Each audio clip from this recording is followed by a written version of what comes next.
akan membahas topik yang sangat relevan di dunia kerja, terutama bagi mereka yang sering melakukan pekerjaan repetitif atau pekerjaan berulang, yaitu penyakit otot terapas sendi akibat kerja. Dan fokus kita akan lebih mendalam pada salah satu penyakit yang cukup sering terjadi, yaitu carpal tunnel syndrome. Benar banget teman-teman. Jadi carpal tunnel syndrome ini atau sindrom lorong karpal biasanya itu disebutnya, ini tuh merupakan masalah yang sangat besar di kalangan pekerja, terutama pada pekerja-pekerja yang menggunakan tangannya secara berulang-ulang dalam jangka waktu yang cukup lama. Nah, contohnya itu seperti apa sih teman-teman? Jadi contohnya itu seperti pekerja kantor yang pakai mouse yang terus-menerus, atau pengemudi yang menggunakan setir mobilnya secara terus-menerus dalam jangka waktu yang lama, atau juga pekerja-pekerja di lini produksi manufaktur dan lain-lain. Nah, kita hari ini akan bahas mulai dari gejala, faktor, risiko, hingga bagaimana sih cara mendeteksi dan mencegah penyakit CTS ini. Yap, benar banget. Kita juga bakal ngomongin beberapa prosedur deteksi dini dan pemeriksaan penunjang yang penting untuk para pekerja yang mungkin berisiko nih. Nah, jangan lewatin juga pembahasan mengenai beberapa program promosi dan juga pencegahannya yang bisa diterapkan di tempat kerja. Oke, sebelum kita masuk ke topik yang seru ini nih, kayaknya kita mending kenalan dulu kali ya. Boleh. Halo semuanya, perkenalkan aku Salsabila Azara. Halo semuanya, aku Giska Desari Febriani. Halo semuanya, aku Hawa Rahman. Halo, aku Alia. Dan kita di sini bakal nemenin kalian selama beberapa menit ke depan untuk membahas mengenai carpal tunnel syndrome, dari gejala, penyebab, dan sampai gimana sih cara kita mencegah supaya nggak kena penyakit ini. Betul banget. Bener banget, so pastiin kalian dengerin terus karena kita bakal kasih info yang penting yang pastinya sangat bermanfaat nih.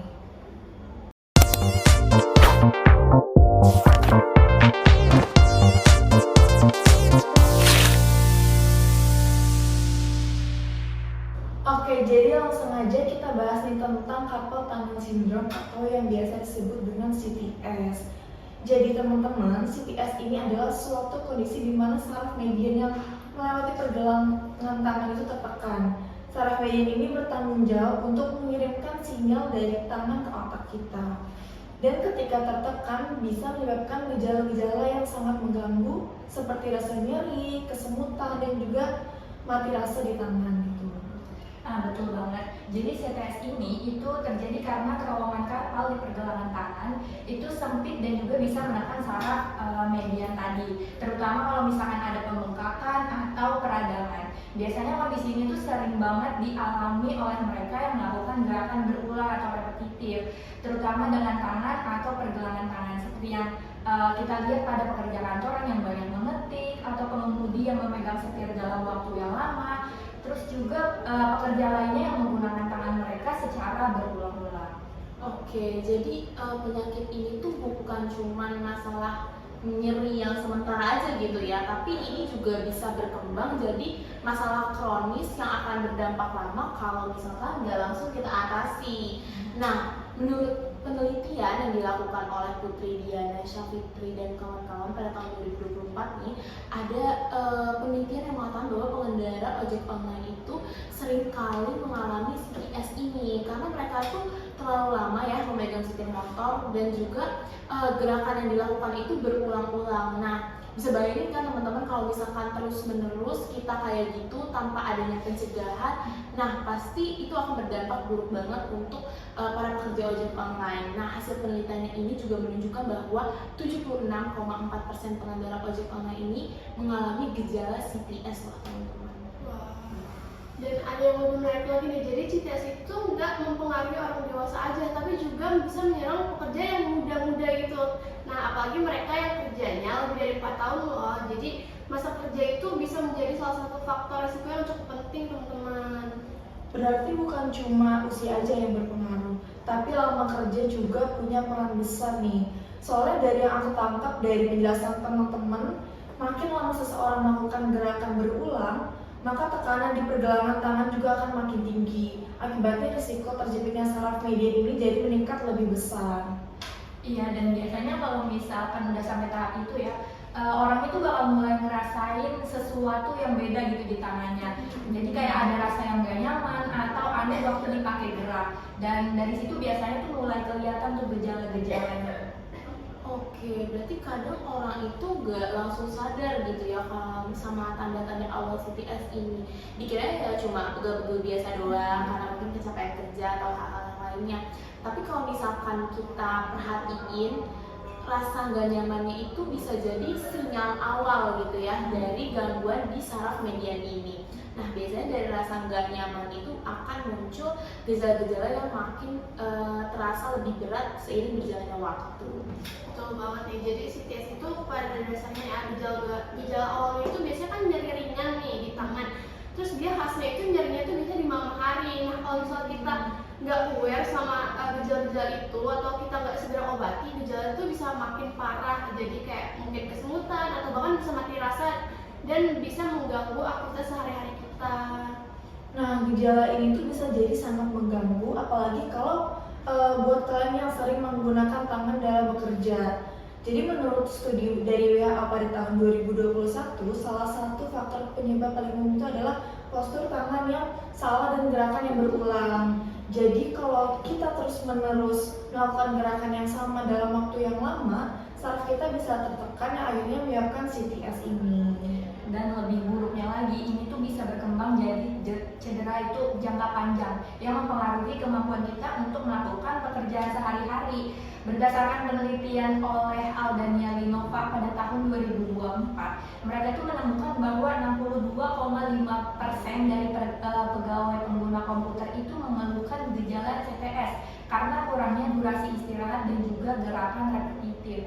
Jadi kalau misalkan kita nggak perhatian sama gejala awalnya juga bisa memperburuk keadaan. Betul banget sama yang udah dijelasin teman-teman tadi. Jadi kalau misalkan gerakan repetitif kayak ngetik, terus juga megang mouse dalam jangka waktu yang lama tanpa istirahat atau tanpa jeda, itu bisa memperburuk kondisi CTS ini gitu. Nah, selain itu teman-teman, ada banyak banget faktor lain yang bisa memicu CTS ini. Contohnya tuh apa aja? Contohnya tuh kayak usia, jenis kelamin, terus juga status gizi, hingga riwayat penyakit yang bisa meningkatkan risiko CTS ini. Nah, contohnya apa? Misalkan perempuan yang usianya sudah 40 hingga 60 tahun itu lebih rentan terkena CTS ini karena terowongan karpal mereka itu biasanya lebih kecil dibandingkan dengan para pria. Nah, hal ini juga ditambah dengan perubahan hormon seperti kalau misalnya perempuan itu sudah menginjak usia lebih lanjut akan menopause. Nah, hormon-hormon ini yang bisa mempersempit saluran si karpalnya dan meningkatkan tekanan pada saraf mediannya, teman-teman. Oke, jadi karena kita udah sedikit menyinggung nih tentang faktor risiko dari tadi, mungkin kita bisa bahas lebih dalam lagi ya tentang faktor risiko dari CTS ini. Jadi ada beberapa hal atau mungkin lebih tepatnya kayak ada 3 hal penting yang bisa kita ingat apa aja sih yang bisa meningkatkan risiko seseorang terkena CTS. Pertama itu gerakan repetitif. Gerakan repetitif itu gerakan berulang kayak mengetik, menjahit atau memegang setir motor yang berulang kali. Kedua itu postur kerja yang tidak ergonomis. Jadi kalau misalnya kita duduk atau bekerja dengan tangan yang gak nyaman dan natural, itu bisa mempengaruhi aliran darah ke pergelangan tangan. Nah, itu bisa meningkatkan resiko terkena CTS. Ketiga, itu tentang durasi kerja yang panjang. Jadi semakin lama nih kita bekerja tanpa istirahat, jadi semakin tinggi resiko kita terkena CTS, guys. Selain itu, WHO pada tahun 2021 juga menyebutkan nih bahwa pekerjaan dengan getaran atau posisi tangan yang ekstrim itu bisa menyebabkan CTS. Misalnya itu bekerja dengan alat berat atau mesin yang menghasilkan getaran terus-menerus. Itu juga rentan banget mengalami CTS. Makanya penting banget nih buat memperhatikan postur tubuh kita saat kita bekerja. Oke, jadi gerakannya repetitif kayak dari dijelasin teman-teman, terus juga postur tubuh kita yang salah, dan faktor risiko yang tadi udah dibantu jelasin sama teman-teman itu juga nggak kalah penting. Yang gak kalah penting adalah status gizi, terutama obesitas atau berat badan yang berlebih. Nah, ini tuh mungkin banyak yang nggak tahu gitu ya teman-teman, tapi kondisi ini sebenarnya juga menjadi salah satu faktor risiko dari si carpal tunnel syndrome ini. Iya, betul banget. Bukan cuma karena gerakan berulang atau postur yang buruk, tapi kelebihan lemak ini juga memperburuk kondisi. Ketika kita mengalami obesitas, maka jumlah jaringan lemak yang berlebihan ini bisa mempersempit ruang di dalam carpal tunnel ini. Penelitian oleh Najib pada tahun 2018 mengungkapkan bahwa lemak yang menumpuk di sekitar pergelangan tangan ini bisa meningkatkan tekanan hidrostatik dalam terowongan karpal yang menyebabkan menambahnya beban pada saraf median dan pada akhirnya bisa memicu terjadinya carpal tunnel syndrome ini. Nah ya itu malah makin memperburuk masalah ya. Jadi kayak tekanan pada saraf median yang berkelanjutan bisa menyebabkan kerusakan panjang pada saraf tersebut. Makanya kita perlu nih menjaga berat badan ideal, bukan hanya untuk kesehatan umum aja nih, tapi juga bisa loh untuk mencegah si CTS ini. Benar banget teman-teman. Jadi penting sekali untuk menjaga status gizi yang sehat gitu ya, karena hal ini juga bisa membantu untuk mengurangi penumpukan lemak yang ada di dalam tubuh kita dan juga khususnya di sekitar pergelangan tangan, dan akhirnya nanti akan bisa mengurangi risiko dari CTS ini. Tapi selain itu juga dengan berat badan yang ideal yang kita punya itu nanti juga bisa mengurangi komplikasi kesehatan yang mungkin timbul kayak seperti masalah sendi, saraf dan lain-lain.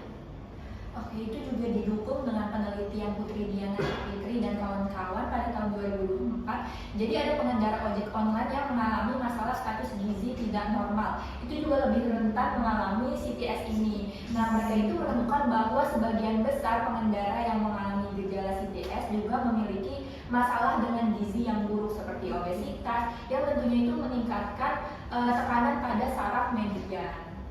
Oke, jadi untuk mencegah nih gimana sih cara kita mencegah CTS ini? Jadi kita perlu banget memperhatikan diri seimbang dan berat badan ideal ya, karena ternyata itu tuh mempengaruhi banget kita terkena CTS. Terus juga kita jangan lupa untuk tetap bergerak aktif, karena olahraga itu kan bisa membantu kita mengurangi penumpukan lemak ya, terus juga bisa menjaga kesehatan otot dan sendi tubuh kita gitu. Iya, setuju banget ya, karena percuma gitu kalau misalkan kita udah jaga gizi tapi kita nggak peka sama kondisi tubuh kita sendiri. Kadang tuh kayak tanda-tandanya udah ada, udah kelihatan, tapi kita tuh malah bandel, malah kayak cuek aja gitu, stay bener kayak ya udah cuek aja nggak diperhatiin, padahal kan yang paling kenal sama diri kita ya diri kita sendiri, yang paling ngerasain perbedaan yang terjadi itu juga pasti diri kita sendiri. Jadi penting banget untuk sadar dan mulai peka sama sinyal-sinyal kecil yang emang dikasih sama tubuh kita ini. Misal kalau udah ngerasa kayak ada gejala nyeri, kesemutan, atau kayak mulai kebas nih tangannya, bisa langsung lakukan deteksi dini supaya bisa segera ditangani. Nah, ada beberapa cara nih teman-teman yang bisa digunakan, seperti ada Valen test namanya. Caranya itu dengan menekuk pergelangan tangan selama 1 menit. Nah, kalau dalam waktu tersebut kalian tuh merasa ada rasa nyeri atau kesemutan atau mati rasa, itu bisa jadi gejala atau tanda-tanda dari si CTS ini. Nah, tes ini tuh juga terbilang cukup efektif untuk mendeteksi awal gitu gejala-gejala CTS ini. Nah, selain itu ada juga tunnel signs yang dilakukan dengan mengetuk keringat bagian pergelangan tangan. Jadi kalau misalkan timbul nih rasa kesemutan atau nyeri di area tersebut, ini juga bisa jadi indikasi CTS. Nah, menurut penelitian dari Liza Salawati pada tahun 2014, tes tunnel signs ini juga cukup digunakan untuk mendukung diagnosis CTS, terutama jika dilakukan bersamaan dengan pemeriksaan fisik lainnya.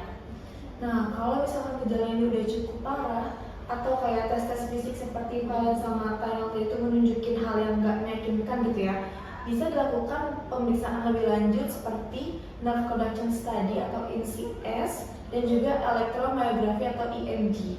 Nah, tes ini tuh digunakan untuk mengukur seberapa cepat impuls saraf berjalan melalui saraf median dan mendeteksi apakah ada kerusakan pada saraf NCS ini misalnya. Bisa menunjukkan adanya kelainan pada saraf yang melewati terowongan karpal. Nah, untuk memperjelas, dari WHO sendiri tuh pernah menyebutkan ya bahwa pemeriksaan fisiologis kayak gini tuh kayak EMG dan NCS ini sangat penting untuk menegakkan diagnosis si CTS, terutama pada pasien yang menunjukkan gejala parah atau tidak membaik nih dari pengobatan konservatif. Nah, pengujian ini tuh bisa memberikan gambaran lebih jelas tentang kerusakan saraf yang terjadi. Nah, jadi nih kalau misalkan kalian udah merasa gejalanya cukup mengganggu atau sudah berlangsung lama, itu jangan tunda untuk melakukan pemeriksaan lebih lanjut. Pencegahan dan penanganan dini itu bakal lebih efektif kan kalau daripada harus menunggu gejalanya itu malah semakin parah. Betul, karena mencegah lebih baik daripada Mengobati. Oke, betul banget. Bahkan dari National Institute of Neurological Disorder and Stroke atau AINS juga menyarankan agar pemeriksaan ini dilakukan sesegera mungkin gitu. Kalau misalkan gejala pertama itu udah muncul, maka harus diperiksakan secara segera. Terutama kalau misalkan pekerjaan kamu itu terlihat seperti ada banyak gerakan repetitif atau pekerjaannya ini kurang ergonomis. Nah, maka dari situ kita harus timbul kesadaran untuk langsung memeriksakan CTS ini. Iya benar banget. Jadi buat kalian nih yang merasa tangan atau pergelangan tangan itu mulai terasa aneh gitu, pokoknya harus cepat-cepat periksakan diri gitu ya, dan juga harus lakukan langkah pencegahan, karena semakin cepat dideteksi ini maka akan semakin cepat juga nih gejalanya atau kayak penyebabnya tuh apa gitu, maka teman-teman juga bisa mendapatkan penanganan yang lebih tepat gitu. Oke, sekarang mungkin kita masuk ke bagian lebih penting kali ya, yaitu tentang pencegahan dari carpal tunnel syndrome, yaitu dengan melakukan program promosi kesehatan dan pencegahan. Jadi carpal tunnel syndrome itu bisa dicegah kok guys. Jadi asal kita tahu cara yang tepat, itu kita pasti bisa mencegahnya. Nah, ada banyak cara yang bisa dilakukan mengurangi resiko dari CTS ini, dan yang paling penting itu adalah melakukan edukasi kepada pekerja dan masyarakat luas mengenai gejala, penyebab, dan cara penanganannya. Benar banget. Jadi salah satu cara pencegahan yang paling mudah itu adalah dengan melakukan peregangan setiap 20 menit selama bekerja. Khususnya bagi teman-teman yang sering menggunakan tangan atau pergelangan tangan dalam waktu yang lama. Jadi contohnya kayak pekerja kantor ataupun pengemudi yang mungkin tadi dijelasin juga. Teknik itu dikenal dengan teknik 20-20, di mana setelah 20 menit bekerja, kita beristirahat selama 20 detik untuk meregangkan tangan dan pergelangan tangan kita. Nah, ini merupakan langkah yang sederhana tapi sangat efektif untuk mencegah ketegangan pada saraf median kita. Oke, selain itu penting juga untuk mengatur posisi tubuh dan juga peralatan kerja supaya lebih ergonomis. Misalnya kayak gunain meja dan kursi yang sesuai dengan ukuran tubuh kita gitu.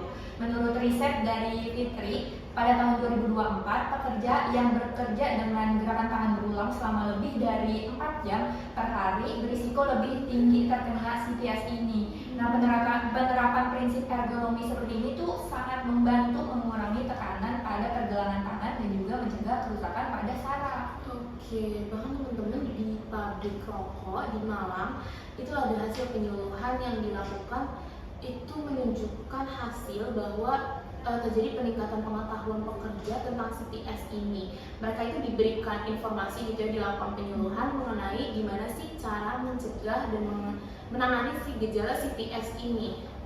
Dan itu dilakukan secara mandiri, seperti kayak misalkan kita stretching nih abis kerja, terus juga bisa ngelakuin yang tadi teknik 20-20, terus juga melakukan peregangan tangan secara rutin. Nah, hasil post-test dari penyuluhan yang telah dilakukan itu menunjukkan bahwa 90% pekerja itu jadi sudah lebih paham tentang gimana sih cara mencegah dan menangani si CTS ini.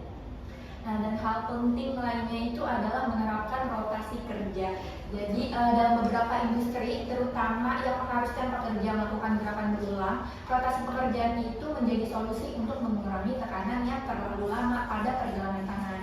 Selain itu, ada juga nih pendekatan berbasis fisioterapi yang sangat membantu seperti latihan tendon gliding, wrist stretching, dan juga grip strengthening yang dapat dilakukan baik di tempat kerja maupun saat di rumah. Oke, betul banget sih. Jadi pekerja yang melakukan latihan stretching, terus juga tadi ada tendon gliding, itu secara rutin dapat membantu meningkatkan fleksibilitas tangan dan pergelangan tangannya, dan juga mencegah terjadinya kekakuan atau kerusakan jaringan saraf kayak tadi yang jadi kesemutan, jadi kebas, itu bisa dicegah dengan ini.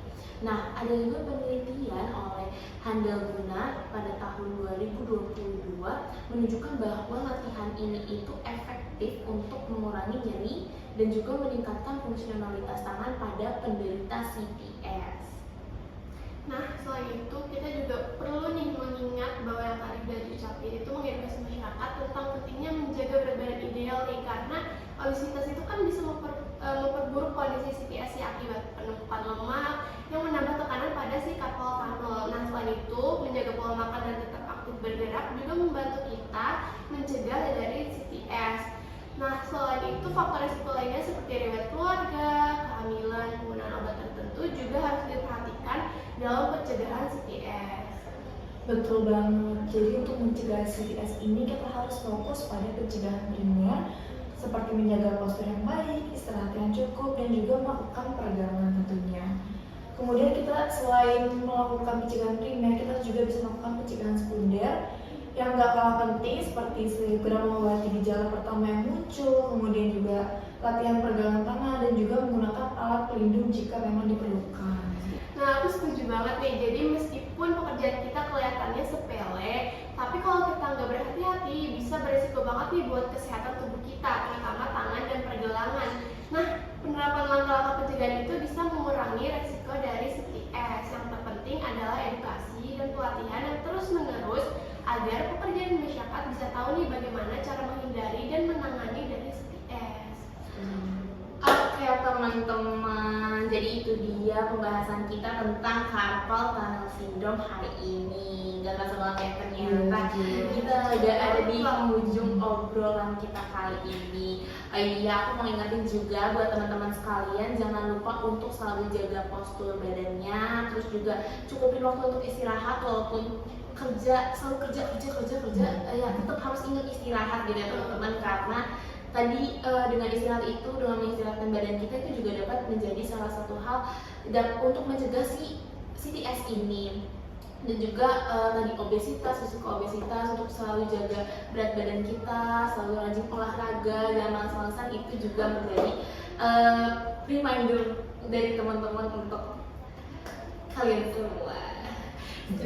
Semoga podcast kali ini tuh bisa ngasih kalian wawasan baru tentang CTS ini ya, dan gimana cara mencegahnya. Seperti yang dibilang Helwa tadi, ambis boleh, tapi jangan sampai ngegagarin kesehatan kalian. Betul. Benar, karena percuma gitu kalau misalnya kita kerja keras tapi kita malah tumbang gitu. Jadi pokoknya jangan lupa buat seimbangin antara produktivitas dan juga istirahat yang cukup ya teman-teman. Aku setuju banget nih, dan aku mau ngucapin makasih banyak untuk teman-teman yang udah dengerin Hands on Health Podcast pada episode CTS Corner pada hari ini. Semoga obrolan kita ini bermanfaat. Sampai jumpa di episode berikutnya. Jaga kesehatan